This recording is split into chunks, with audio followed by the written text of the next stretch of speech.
Halo Sobat Suara 6, selamat datang kembali di podcast kita hari ini. Kali ini kita akan melakukan refleksi dan evaluasi dari pembelajaran-pembelajaran yang sudah kita jalani selama 4 hari.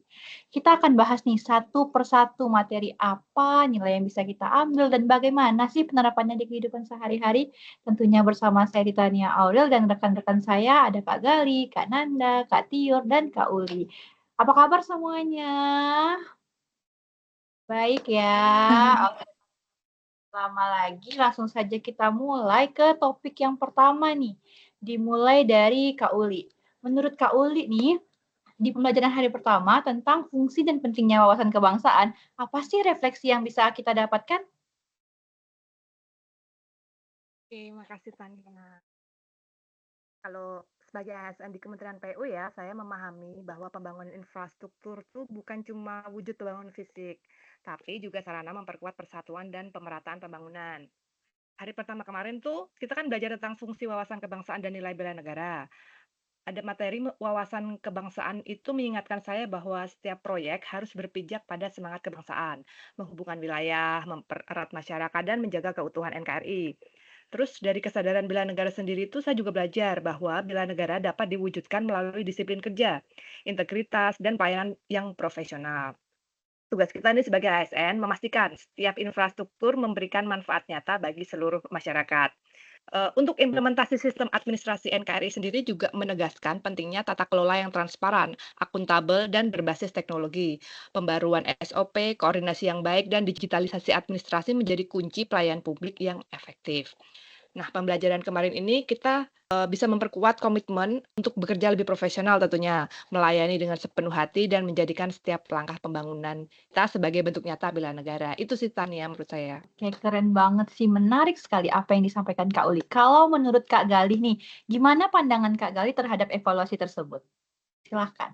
Saya setuju ya, terutama terkait masalah tata kelola yang transparan, akuntabel, dan berbasis teknologi itu ya. Tapi satu lagi yang lebih penting itu kita harus menambah partisipasi untuk masyarakat. Itu perlu ditingkatkan sehingga manfaat bisa lebih sesuai dengan apa yang dibutuhkan masyarakat. Satu lagi, mungkin birokrasi itu harus diminimalisir ya. Koordinasi yang baik antar unit harus ditingkatkan. Caranya mungkin dengan adanya digitalisasi administrasi itu ya. Dengan digitalisasi itu dapat menyederhanakan proses, mengurangi potensi penyimpangan, dan memberi akses yang lebih luas untuk masyarakat. Mungkin itu aja sih, dengan dua kombinasi itu mungkin administrasi itu sudah bukan lagi kayak kewajiban formal lagi ya, tapi benar-benar nanti manfaatnya bisa dirasakan oleh rakyat. Itu aja sih. Oke, Mbak berarti Tania. wawasan kebangsaan ini nih sangat berpengaruh yang pada umumnya di kehidupan kita sehari-hari. Jika dikaitkan nih dengan materi yang kedua, itu apa sih evaluasi pembelajaran dari isu-isu negatif yang belakangan ini terjadi di Indonesia? Gimana Kak Gali? Oh ya, mungkin saya ambil contoh demonstrasi yang sering terjadi belakangan ini ya. Itu kan sebenarnya kan masalah simpel ya, bisa selesai dengan cepat. Tapi karena komennya DPR yang buruk, aparat tidak proporsional, ditambah hoax-hoax buzzer itu mengamplifikasi kejadian seperti sekarang ini. Kalau kita perhatikan hoax-hoax sekarang kan ngeri-ngeri ya. Kalau kita scroll TikTok tuh kayak ada template ya, template chat yang isinya sama orang-orang itu yang membuat kerusuhan, jangan jangan di gedung DPR saja, mungkin di tempat bandara atau di apa, itu kan hoax-hoax buzzer ya. Itu menurut saya bahaya sih untuk berlangsungan negara kita. Nah, sebenarnya semua kejadian sekarang ini bisa menjadi momen kita untuk saling berbenah. Kita sebagai rakyat penting untuk berpikir kritis, memilih mana informasi yang benar, mana yang propaganda. Sebagai DPR, mereka juga bisa berbenah untuk pentingnya berkomunikasi dengan baik dan benar. Untuk anggota aparat juga mereka bisa berbenah untuk meningkatkan profesionalisme aparat seperti itu. Jadi motivasi aparat itu sudah masuk tuh bukan gara-gara halutik gitu loh, lebih untuk berpartisipasi untuk membangun bangsa dan negara. Mungkin itu aja sih. Oke, terima kasih Kak Gali. Setuju banget sih. Kalau menurut Kak Tior nih, apa sih poin-poin penting yang bisa diambil dari refleksi hari ini? Terima kasih Tania. Menurut saya apa yang disampaikan sama Mas Giri itu udah tepat. Dari refleksi tadi, saya melihat bahwa nilai integritas dan kebijaksanaan memang menjadi kunci utama. Saat ini dengan menghadapi derasnya arus informasi digital, setiap hari kita dibombardir nih oleh berita, opini, bahkan propaganda yang tidak semuanya benar. Nah, disinilah kedewasaan kita itu tuh diuji, apakah kita sekedar menjadi penyebar emosi sesaat atau justru mampu menjadi filter yang menenangkan keadaan. Menahan diri untuk tidak ikut menyebarkan isu negatif, itu sebenarnya udah masuk bentuk kontribusi nyata dalam bentuk bela negara. Nah, menurutku di pembelajaran hari kedua mengingatkan kita untuk memperkuat literasi informasi dan menumbuhkan kedewasaan dalam bersikap. Dengan begitu, kita bisa jadi agen pemersatu, bukan justru memperkeruh keadaan yang makin parah.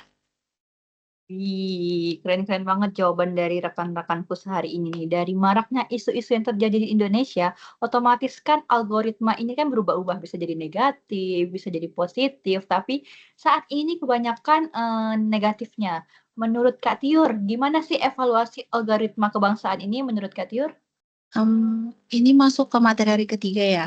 Menurutku dengan materi algoritma kebangsaan ini membuka mataku bukan sekedar istilah, gitu, tapi tercermin bagaimana pola pikir kita dibentuk oleh media digital. Saat ini masyarakat Indonesia kan hidup di tengah derasnya arus informasi. Apalagi dengan kondisi yang saat ini lagi chaos-chaosnya. Sayangnya algoritma media sosial seringkali mendorong kita masuk ke dalam ruang atau yang disebut echo chamber, ruang yang hanya menampilkan konten sesuai selera kita. Karena apa yang kita suka itulah yang sering muncul, apa yang kita like, apa yang sering kita tonton. Nah, sehingga kita tuh mudah terjebak dalam polarisasi dan sulit melihat sudut pandang lain. Di titik ini saya merasa penting sekali yang namanya tanggung jawab digital. Kita tidak bisa hanya menyalahkan media sosial atau algoritmanya, karena sejatinya kita sendiri yang memberi makan algoritma itu. Kalau kita lebih banyak membagikan konten yang membangun tentang persatuan, toleransi, prestasi anak bangsa, maka kan algoritma di media sosial juga akan lebih sering menghadirkan energi positif. Sebagai warga negara dan ASN, salah satu bentuk bela negara era digital ini menurutku yaitu mengintervensi algoritma dengan kebaikan, menjadikan ruang digital agar tetap sehat, bersih, dan memberikan harapan. Karena di balik layar ponsel kita ada pertaruhan besar, apakah kita ingin memperkuat Indonesia atau malah justru melemahkannya. Wih, keren banget. Berarti menurut Kak Tio tuh algoritma tuh tergantung permintaan kita sendiri. Kalau misalnya kita yang scroll-scroll positif, berarti hasil algoritmanya juga positif ya, Kak. Kalau menurut Kak Nanda nih, gimana? Silahkan Kak Nanda. Oke Tania, menurut saya dengan kita belajar mengenai algoritma kebangsaan itu, kita dapat menyadari bahwa nilai kebersamaan dan kepedulian sosial itu sangat berpengaruh ya.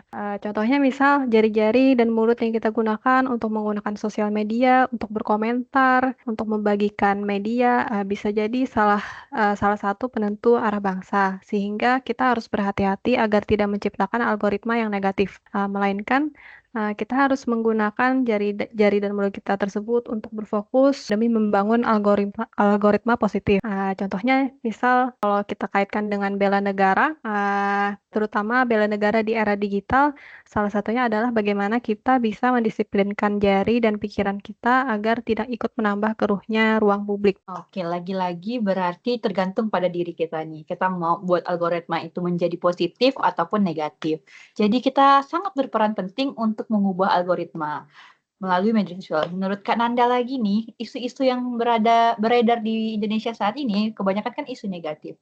Bisa nggak sih kita kaitkan dengan pembelajaran berikutnya tentang analisis isu? Gimana menurut pendapat Kak Nanda? Silahkan.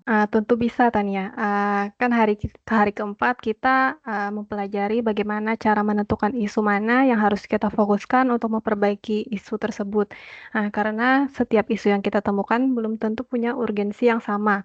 Sehingga dari isu-isu yang telah kita temukan itu, kita dapat menganalisis dampak, skala, dan prioritasnya. Di mana analisis yang dapat kita gunakan, contohnya misal ada analisis metode USG, habis itu terus APKL, terus fishbone diagram, 5Y, dan masih banyak lagi. Dengan menganalisa isu-isu tersebut, diharapkan kita dapat mengambil keputusan yang bijak dan tidak menghabiskan energi untuk isu-isu yang sebenarnya tidak se-urgent isu lainnya. Oke, terima kasih Kak Nanda untuk pendapatnya hari ini. Aku pengen tahu dong pendapat dari Kak Uli gimana. Silahkan Kak Uli. Oke, benar sekali sih kata Nanda tadi di hari keempat itu kan kita belajar, cara menentukan isu mana yang harus kita fokuskan ya. Nah, kalau bagi saya sudah cukup mendapatkan gambaran umum mengenai pentingnya prioritas isu. Namun pemahaman ini tuh masih tetap perlu ditindaklanjuti dengan latihan penerapan yang nyata, misalnya dengan mengambil satu isu di tempat kerja kita nih, di unit kerja kita ya, menganalisisnya menggunakan salah satu metode yang disebutkan sama Nanda tadi, kemudian menetapkan langkah perbaikan yang sesuai. Dengan begitu, pembelajaran ini sangat bermanfaat karena dapat membantu kita dan rekan kerja kita untuk mengambil keputusan yang lebih bijak, efektif, dan efisien. Juga memastikan energi yang dikeluarkan benar-benar digunakan untuk menangani isu yang paling berdampak. Begitu sih Tania menurut saya. Wih, lengkap banget ya refleksi kita hari ini. Dari hari pertama, kita udah belajar arti wawasan kebangsaan dan bela negara sebagai dasar persatuan. Hari kedua, memberikan kesadaran untuk bijak menghadapi isu negatif. Hari ketiga, kita mengingat nih, kita akan ada tanggung jawab membangun algoritma yang positif di media sosial. Dan yang hari keempat, menekankan pentingnya analisis isu itu untuk menentukan prioritas bangsa mana dulu nih yang harus dibenahi. Semua pembelajaran ini memberikan kita nilai-nilai penting. Ada persatuan, ada integritas, tanggung jawab, kebersamaan, dan kebijaksanaan. Semoga dengan adanya evaluasi dan refleksi ini bisa memperkuat kesadaran kita sebagai warga negara untuk terus berkontribusi bagi bangsa. Nah, sampai jumpa di episode berikutnya ya. Terima kasih kakak-kakak rekan ASN-ASN-ku tercinta sudah berbagi refleksi untuk materi-materi yang sudah kita pelajari selama 4 hari belakangan ini. Semoga apa yang saya sampaikan ini bermanfaat untuk pendengar kita setia. Tetap bersama Suara 6, dengarkan suara muda, merangkai cerita bangsa. Bye-bye.